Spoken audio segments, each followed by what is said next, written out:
লক্ষণ, আর কোথাও পাওয়া যায় না। হরির কথা, হরির গুণের কথা, হরির রূপের কথা, হরি পরিকর মানে ভক্তের কথা, বৃন্দাবনের কথা, রাধানীর কথা, যোগমায়ের কথা, মহামায়ার কথা, বিশ্ব ব্রহ্মাণ্ডের কারণারও সেই গুরু কৃষ্ণ প্রসাদেবায় ভক্তিলতা বীজ।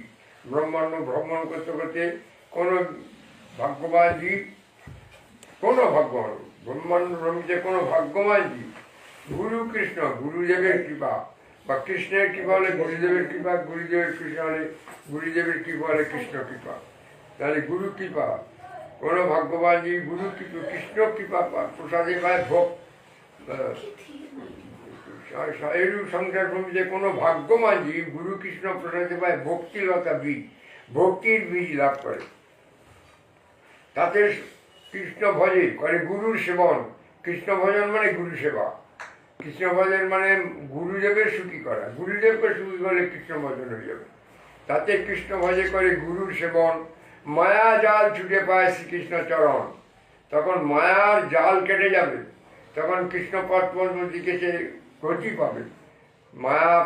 মায়া জাল ছুটে পায় শ্রীকৃষ্ণ, তখন কেঁদে বলে হে কৃষ্ণ আমি তোমার দাস। গুরুদেবের কৃপায় তখন কাঁদে বলে ভগবান আমি এতদিন তোমার দাসত্ব ছেড়ে দিয়ে নিজে কর্তৃত্ব অভিমান নিয়ে, কখনো পুত্র অভিমান নিয়ে, কখনো স্বামী অভিমান নিয়ে আমি জগতে ভ্রমণ করছিলাম। কখনো টাকার চিন্তা, কখনো এর চিন্তা, এইসব অনেক দুঃখ পেয়েছি। এখন তোমার ভক্তের কৃপায় তোমাকে জেনেছি। তাতে কৃষ্ণ ভজে করে গুরু সেবার মায়া জাল ছুটে পায় শ্রীকৃষ্ণ চরণ। কৃষ্ণ তখন তার চিৎশক্তির বল দেয়। সেই চিৎশক্তি মানে মায়া শক্তি একটা তার, আর চিৎশক্তি আনন্দ ঘন শক্তি, সেই শক্তির বল যোগমায়ার শক্তি। তাতে কৃষ্ণ ভজে করে বুঝলাম মায়া জাল ছুটে পায় শ্রীকৃষ্ণ চরণ। তখন শ্রীকৃষ্ণ পদ্ম পেয়ে সুখী হয়। তা আমাদের সুখ পেতে গেলে সর্বপ্রথম আদৌ গুরুপাদাশ্রা তসমাৎ কৃষ্ণ দীক্ষা দি শিক্ষণম। তারপরে তার কাছে মন্ত্র দীক্ষা নিতে হবে। শুধু দীক্ষা মন্ত্র নিলে হবে না, তার শিক্ষা নিতে হবে। বিস্তম্ভেন গুরু সেবা, তারপরে একটা কাজ সেবা করতে হবে। জীবনের সমস্ত সত্তা দিয়ে, প্রীতি দিয়ে, ভক্তি মাকে, প্রীতির রস মাকে গুরুদেবকে সুখী করতে হবে। তাতে কৃষ্ণ ভজে করে গুরুর সেবন মায়া জাল ছুটে পায় শ্রীকৃষ্ণ চরণ।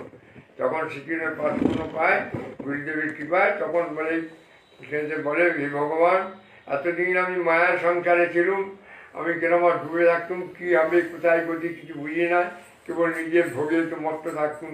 সেই সব ঘোর ঘোর মায়ার ঘোর কেটে গিয়ে তখন ভগবানের আলো, চিৎ জগতের আলো, হরিগুরু বৈষ্ণবের আলো, গোলকের আলো, সেই আরো বেশি লীলা, সেই রাধা গোবিন্দের লীলা, বন্দীগণের সঙ্গে তার যেরকম সব মানে লীলা